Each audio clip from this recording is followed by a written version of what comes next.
Because when the devil wants to mess us up, he brings these thoughts that exalt themselves against the knowledge of God. These things that pervert our perspective of the Lord and our perspective of ourselves. And it ends up derailing our lives. In fact, I would submit to you that the root of most of our sin outwardly is from the false beliefs that we embrace inwardly. In other words, we cannot do right until we think right, which is why the Bible says, be renewed by the transforming of your mind. God says, stop being conformed.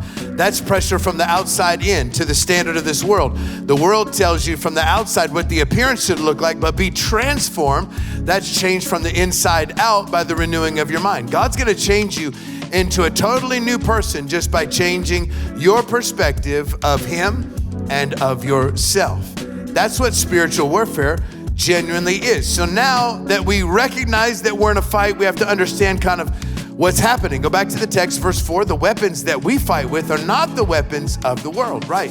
Because you don't blow thoughts up with tanks and missiles and ships and airplanes. On the contrary, we have divine power, spiritual power to demolish these things called strongholds. Strongholds, like I said before, in the Greek, is a prisoner locked by deception. A stronghold in your life is this thought that says you'll never be free, you'll never be good enough, you'll never be qualified, God will never come through for you, God doesn't actually love you, your marriage will never be successful, your children will never serve the Lord, your finances will never turn around, and on and on and on. The devil lies to us about ourselves and about God, and what they become are strongholds. These are the things that keep Christians from breakthrough and what keep unbelievers from experiencing God.